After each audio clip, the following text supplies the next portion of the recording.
Okay, I see my hacker is still here. Um, I'll try to upload these videos together where I show you how they hacking into my phone where even when I put the airplane mode on, my internet is still on.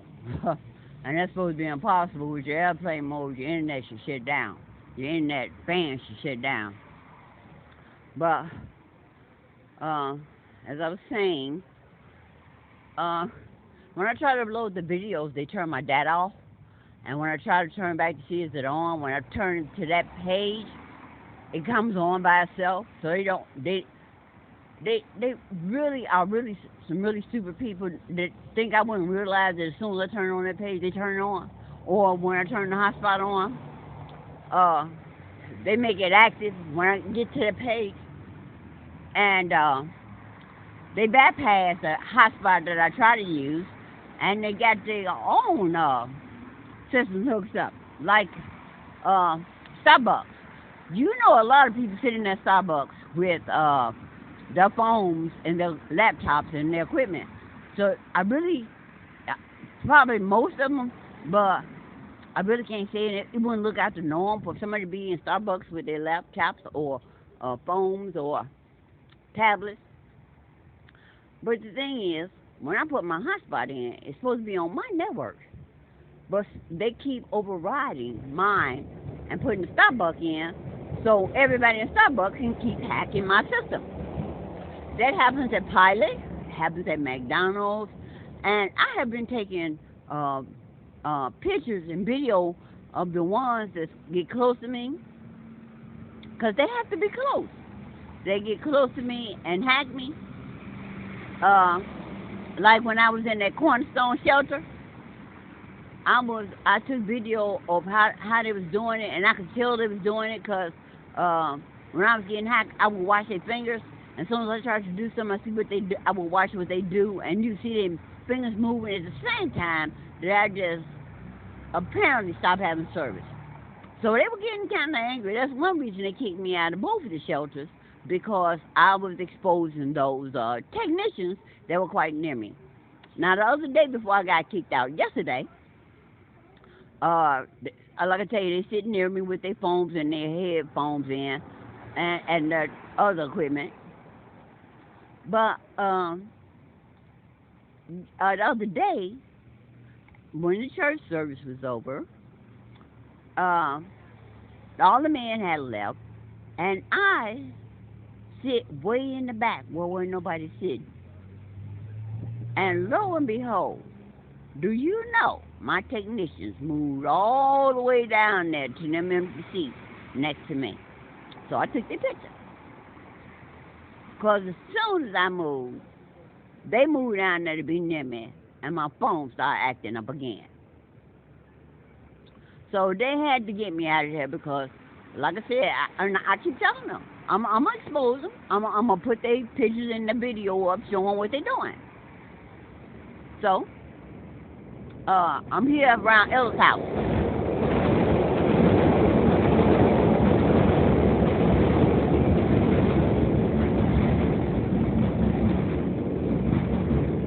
I called her to see did I have any mail, and she had not been answering the phone and not been getting any.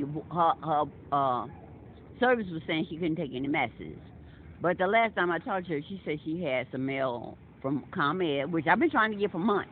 Because, you know, ever since I've been evicted, I wanted that service, my utilities cut off. Because when I went by there, all my lights was on. And when I talked to NICOR, they said that some more stuff was added on my bill. So if I'm not there to use my lights and my gas, somebody's using it. Now, the thing is, since I told them that I got evicted, and at the time, remember, I didn't have a phone because the officers put me out without my phone, without any money, without no ID, without my glasses, without anything. So there was no way I could have contacted anybody, you know. But I told them the landlord took possession of their apartment since she had me evicted January 3rd. Those bills are her responsibility. And she'll be the police officers too.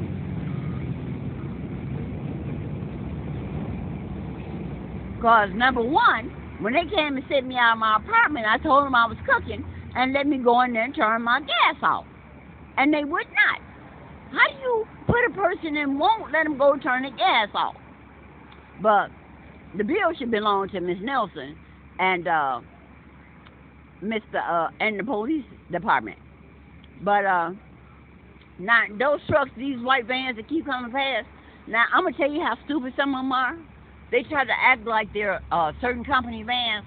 One was even smart enough to say he's from a cleaners. He a cleaner van. But what the cleaner vans, if they picking up clothes, what do they need with equipment and ladders on top of their vans? That was stupid. If your van is picking up clothes from a cleaners, you don't need no electrical equipment and ladders on your truck, do you? Well, they're getting smart every day. But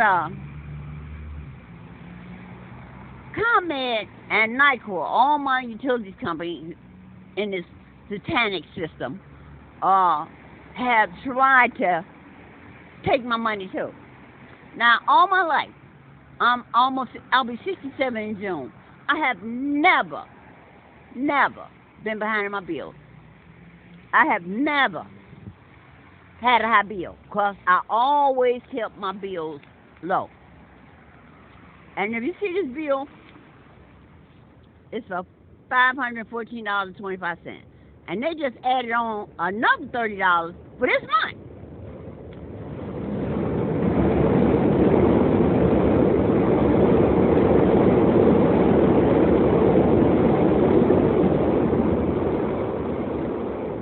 Now, they didn't add on another $30 for this month. Got to be paid. It's supposed to be paid March 13th. Now, if I didn't call y'all and told y'all I was evicted January 3rd, why are y'all still giving me a bill? Why my bill still going up? Number one, my bill has never supposed to be in the half. My bill used to, let me tell you something, people. I'm in 2012, I'm a smart consumer when it comes to my electricity. I always had them surge protectors. I had my TVs, radio, everything hooked up to them surge protectors. So as soon as I wanted to using a TV or anything appliance, I turned the surge protector off. Because number one, we know them remote lights, all of them lights are still on in them the appliances and devices. As long as those lights are on, they burn electricity. So I put a surge protector on, so whenever I'm not using it, I turn it off, and I don't have no lights on, but no remote controls. I don't have no problem going and turning on the TV. I'd rather save money than trying to keep a remote on that's burning up my electricity. So my bills would be $11. My highest bill was, I think, $27, $11, $7, and stuff like that. And then all of a sudden, when I moved over here, my bills skyrocketed. And I called them. I asked them why. They said because of a different address. Now I don't believe that. If the rates are one place, why would it get higher at another address? Especially since I didn't move to Beverly Hills or something. You understand what I'm saying? So I told her. Now, number one, when I was at the apartment that I left, I had a TV in every bedroom. I had my deep freeze. I had a refrigerator. I had DVD players. I had a radio, a couple of radios that I had playing all the time. I had all different kinds of stuff hooked up. And I'm telling you, my bill was low. But when I moved over here, with this bill skyrocketed, only thing I had, since they kept hacking my TV, they blew out both my TVs with electricity, and all my appliances were blowing out. The only thing I had going was my refrigerator and my deep freezer. I didn't watch TV. I didn't listen to the radio. I didn't have a clock. You understand what I'm saying? But look at this bill. It's ridiculous. And then when me and the bills got into it about her not doing my fixing my apartment up, doing repairs, all of a sudden all these companies skyrocketed up on my bill.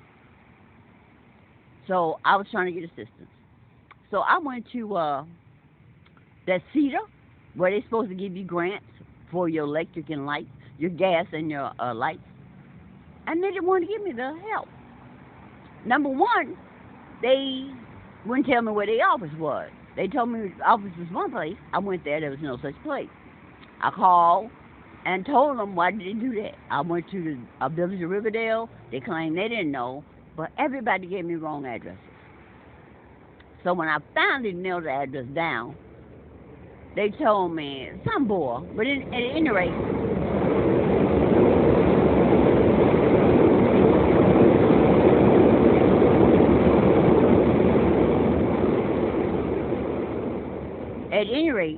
I had to make CETA back down because number one, I had a cutoff notice come, and as all the receipts do, my cutoff notice disappeared. So they said without a cutoff notice, they could not help me. Really. So I called my ComEd, and I told them to give me a copy of a cutoff notice. And they told me they couldn't do that, that they don't have that kind of information in their system. Now, how is that possible? That you can send me out a disconnection notice, but you ain't got no record of sending me out a disconnection notice, and you can't give me a copy. Really. But what happened was, NICOR. I went to the Illinois Consumer Commission about how NICOR was sticking me up, how they all of a sudden raised my rates.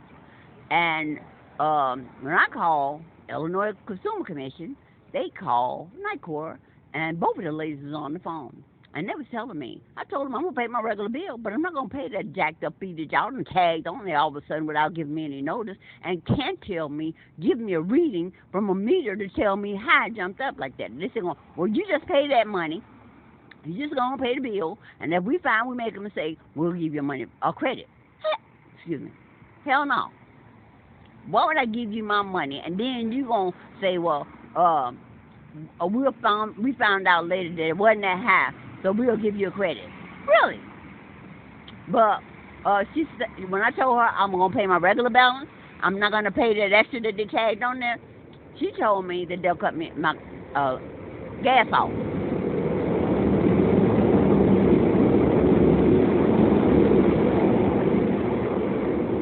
I told her, I said, cut it off. I said, go on, cut it off. If you think you have, as long as I'm paying some money bill, go on, cut it off. Y'all find out what the mistake is. If you say you made a mistake, don't think you're going to get my money then and say, well, I made a mistake, because you know they ain't going to give you money back. And I don't have no money just to be giving them because they because they want it, and you'll give it back later. We heard that line. A lot of folks borrowing money, they'll give it back later. Well, I'm telling the Illinois Commerce Commission, like I said, and she talking to her, and she said, well, we'll cut you off. And she said, now, you know this conversation is recorded, Miss Jones.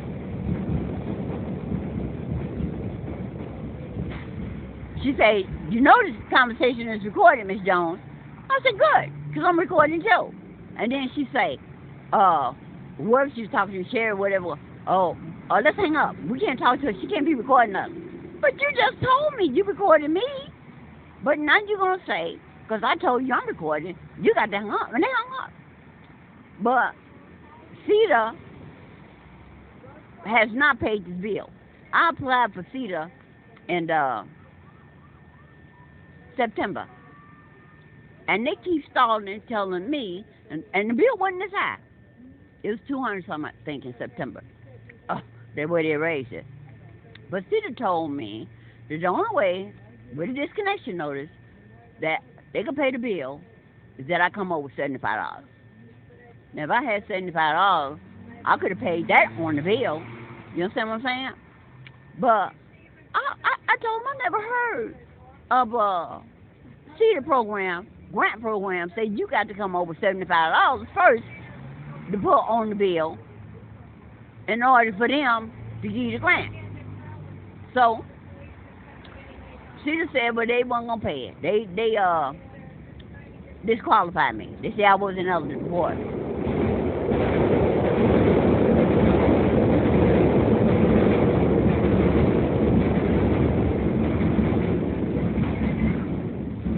CETA said I wasn't eligible for, now you guys know I got to make these videos outside, because, you know, I can't be, it ain't gonna let me stay nowhere alone just sitting down making videos. So, CETA said I was ineligible, because I didn't pay that, $75 to ComEd. So I called ComEd. I said, ComEd, when did y'all start asking for $75 in order to get that LIHEAP, that payment? ComEd said we never asked for that. CETA, I called CETA back and told them ComEd said they didn't want the money. But see, the thing is, the way these entities is doing these things, the money's not going to everybody else. The ones that's like CETA, that money was going to go directly in somebody's pocket. It wasn't going to go toward ComEd. So when I called CETA and told them that ComEd not asking for a $75 fee, they told me, well, they're not going to pay unless I pay it to send the money order to ComEd. Their money was going to be diverted somewhere else, like they do in all the companies now, keeping them second and third sets of books.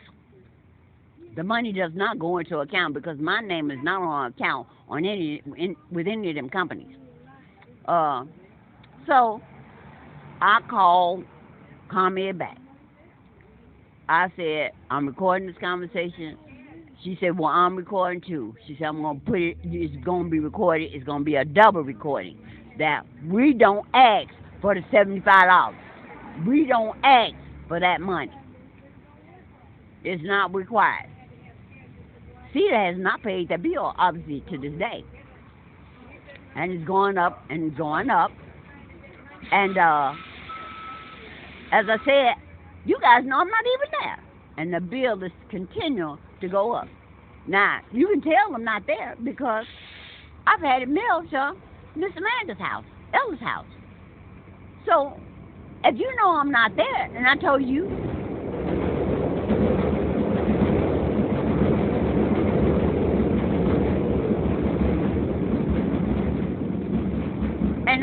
you know I'm not there, and you're supposed to send my last bill to this address, why are you still billing me? New charges.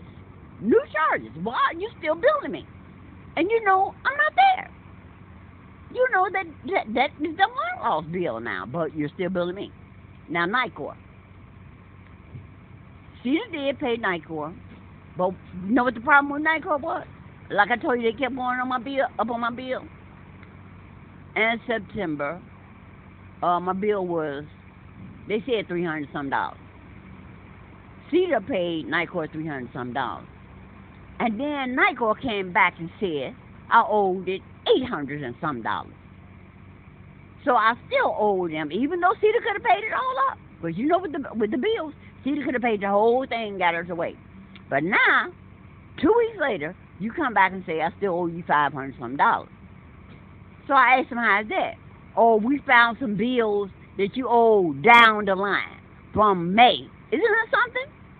That they all of a sudden came up with some bills that they found in May. $500 worth of bills. They could have been paid when CETA paid them. But now they got an added extra $500 and some that I owe. Not CETA. That I owe. This is how they try to take money out of your pocket over and over again. That I owe. I owe them another. Now, I haven't got the bill from NICOR, even though at the same time I told them to send me my last bill too. They still haven't sent me a bill. So I'm going to have to call them again and ask them, what is my bill now? Have it went up again? Because when I asked them to send me the bill, I asked them for a readout of what my meter was, what my prices was on my meter for them months. They said they don't want to do that because they're going to have to make up, and see, I bust them on paperwork all the time. They're going to have to make up a lie about those meter readings. and they're not consistent. Like I said, I always do the detail and catch them in a lie. So, Nycor hasn't sent me a bill yet. They let me know what those meter readings were. Then I get a bill from the city of Chicago. The city of Chicago say I owe a bill for a car that I had in 2014. That it was abandoned or something like that. So I owed it. So I owed it almost $3,000. I didn't have a car in 2014. So I called them because they tell me if I don't call them within 30 days, the judgment's going to be final and I'll be stuck with that judgment. So I called them before the 30 days. Markoff Law Company. Number one, I didn't know law firms were bill collectors. Well, maybe they do. But Markoff. And isn't doesn't the name sound like it's crazy? Markoff? And that's exactly what these companies are doing now, marking off this money to take it from everybody. But at any rate, I called them and said that I didn't owe that bill. Number one, I didn't have no car in 2014. And because they told me the car I had bought in 2014 at my address that I was staying in Riverdale. And I told them that's not true. And they said the car was black. I didn't have a black car. It was supposed to be some car they named some brand or whatever, make, but I didn't have that car. So they said it was up to me to prove I didn't have it. And I had plenty of proof. Because number one, I wanted you to show me a VIN number and some paperwork that this car was in my name. So then they told me, I wanted to speak to a lawyer because they said whoever the reception was said he couldn't resolve it. I had to speak to this lawyer. I got his name down too because I got the recording to talking to him. So I asked to speak to the lawyer. He would call me back. He wouldn't call me because my days were running out, my 30 days. Because if I don't have this, if I don't beat and dispute this within the 30 days, I'm stuck with it. So he ain't calling me. So I kept calling, and they let me talk to another reception, a female at the time. And she told me, they told me my car that I had in 2014 was at the address I was staying at now, in Riverdale. Then when she told me, she said the car was bought and another date when I had an address on Turner in Midlothian. Now, number one, I did live in Midlothian, but I did not have that car. And the car that she told me, the color just happened to change. The year and the color just happened to change. I said, how you guys doing this? Y'all done gave me a year, 2 different years, 2 different addresses, and 2 different makes of these cars that I supposed to have that's supposed to have been abandoned, that I left in Chicago somewhere. So when I talked to the lawyer, you know what they did?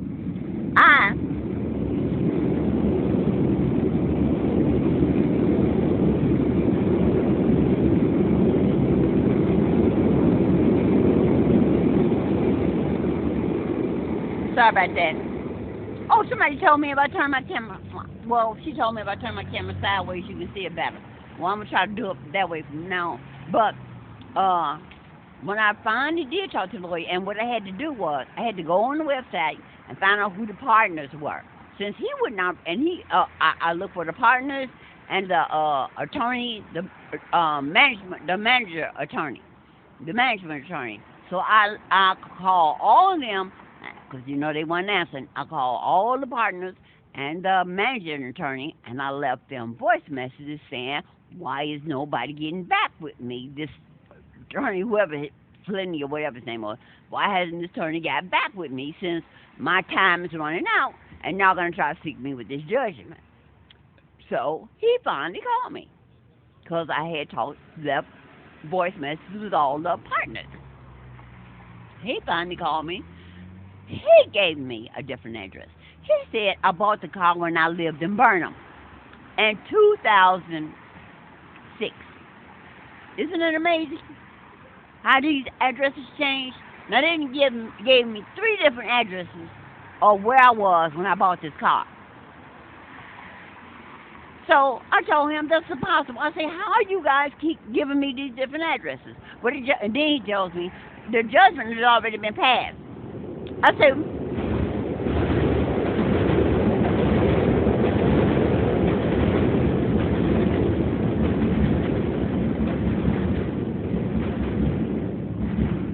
say, how the judgment has been passed? I didn't get anything. If y'all got my address here, 13847 State Street, y'all know where I was. Y'all could have contacted me to let me fight the judgment. And then I said, well, you send me proof that I want the case number, I want the docket number, everything of when this judgment went through. Guess what happened? He said, I'll send that paperwork of the proof that about the car. I'll put in the mail today. 2 days went past, 3 days went past. A week later, a letter comes in the mail. A letter saying, here is the documentation of that judgment that's passed against you. I'm looking at one letter in the envelope, like a flat envelope. I called him. Where's the documentation? This letter only saying that the documentation is in the letter. There's nothing in the letter but the letter. So I said, you said that you would provide me with proof that I owe this money. And then he told me, now I'll tell you, when all these audio and videos find you below, people are not gonna believe the stupidity. Now he tells me, as soon as I ask him where the documentation that he said is in the letter, he said he don't have to provide it. Now, you just said you sent it out. But now you're telling me, since I didn't get it,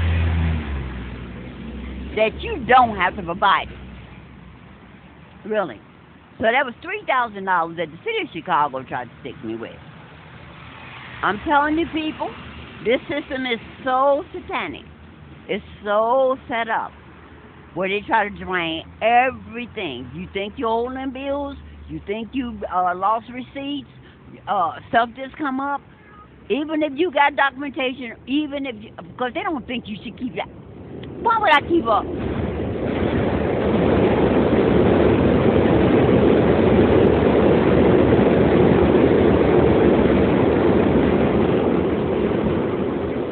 Why would I keep paperwork from Carnati saying that I purchased in 2006? But see, they bank on people not being able to get the proof they need. And they can change it, like I said. Like that paperwork I showed about my receipt. And what they did on my website. They can change things. It doesn't matter whether it looks authentic. It's not real. They do this. They'll put up them signs and change them. They already have signs already made up, so they can change the price anytime they want to. They are it depends on who you are and how they see you coming. They can stick you with any price on any item that they want. They can change the receipts. They can do anything they want to get them dollars out of you. Because as I said, I'm not paying ComEd no $500 some dollars. I'm not paying NICOR no $500 some dollars. I've never had bills like that. My bill was only $32, my bill was $23 a month. Really. All of a sudden, it jumps up. And CETA, who's supposed to be responsible in helping people pay their bills and energy bills, want my $75 to go in their pocket because, as I said, ComEd said, she said, I'm recording it twice. You recording, I'm recording. We don't ask for no $75. So, my mail today, the thing they do is, this was tricky about the mail they do too. Remember when I tell you, they say it's going to take from 7 to 10 business days to get your mail? It's all bogus. It's a myth. They can put the mail in, they can send it in one day, and they've done it. When I got on their bus sometimes, and they wanted to it was in the mailbox. If I went and complained about it, it was in the mailbox one day, the next day. Now, they do this. This is supposed to be come from ComEd. You know this is supposed to be stamped with a date. But see, they do that too. If they don't put no date on it, you can't hold them to what time they said was in the mailbox when the post office had it. Because you know it's supposed to be mailed with a stamp. And of course, Ella opened my mail. Isn't that something? She opened it. Also, the other mail I got, she had been holding a while. She told me there wasn't no mail there, but one of them, the dates on the mail was dated February 24th. So all these things are in league together. Like I told you, she wouldn't even answer her phone for the last couple of days when I've been trying to call her to see that I have any mail. Because, like I said, I was expecting that mail from Chicago Housing Authority. But you can see she clearly opened my mail up. And no post office stamp. And first class, you know it's supposed to get to me in 1 or 2 days. But the post office said they don't have no rates for no 7 to 10 days. So when they do that, they're just trying to wait till the last minute to send us what we need to have. I'm finna get ready and go. The guy for my phone has been calling me today. I think it's about 1 o'clock. So I'm getting ready to head over that side of town, get on this L, and head to that side of town.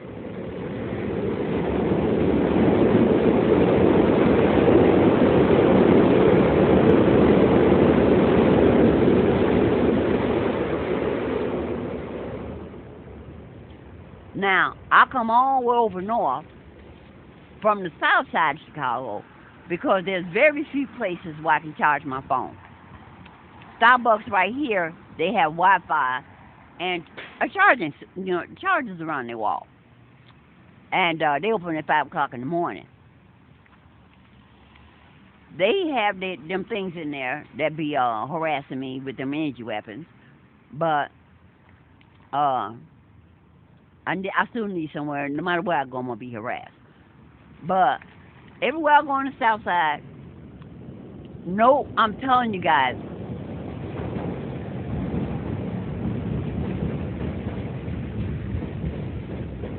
none of the Starbucks, none of the McDonald's, none of the Burger Kings, none of them have plugs or Wi-Fi that I can use. Isn't that something? And I know that they done plugged them plugs up. Like I was at the Dunkin' Donuts the other day, and they had the bathroom block where I couldn't go back there because he said they don't have no plugs in the Dunkin' Donuts. Now we know Dunkin' Donuts, McDonald's, and Subway, all places supposed to provide, and Starbucks supposed to provide Wi-Fi. The Starbucks the other day told me that they provide Wi-Fi, but you have to bring your own charging devices. People don't usually do that.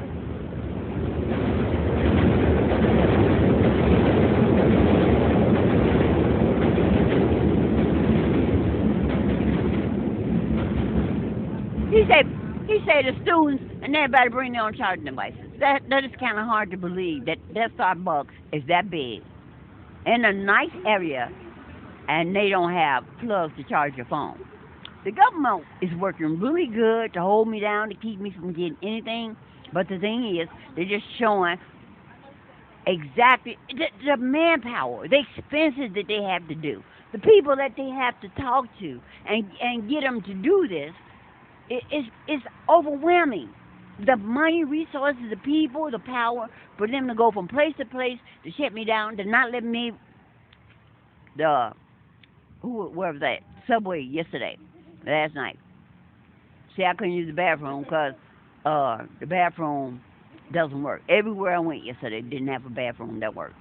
Now, the Dunkin' Donuts I went in last night said that they only had one bathroom because I found in that other Dunkin' Donuts, they said the women's bathroom was out, but I could use the men's bathroom. That was a mistake they made because number one, there was a charger, a place to charge a phone in the men's bathroom. They forgot that. When they said I couldn't use the women's bathroom, they forgot there was a place with a plug in the men's bathroom. But ain't no plugs nowhere on by the table, but just a plug in the men's bathroom. But they forgot that the women's bathroom was out of order. But the one last night told me they didn't have no bathroom. Also, I just wanted to come to get some water. He wanted to charge me $2 and $2.25 for a plain what you call them cups? Cardboard cup. $2.25. So as I say, they try to do everything to get my money, but my paperwork is missing. I'm not gonna worry about it. God still has me covered. Oh, the I can't remember people's names. With the lady with the little angel. I saw her on the video. She made a comment on my video, and she was saying that she wanted to give my information to other people, and to see she gave me some help. You know, guys, I put this information out. I record these things so y'all can share this information. I want you to tell anybody you can think of to tell what's going on. I want you to tell them. So, for you guys, on a lot of videos, if you look into my description box, I got my email address and my telephone number. Just give me a call anytime. And if you want to share this information, tell everybody you even know, because I want people to know what's happening in our society today. All right, I think I'm going to end this here and head to the south side of town. You guys take care.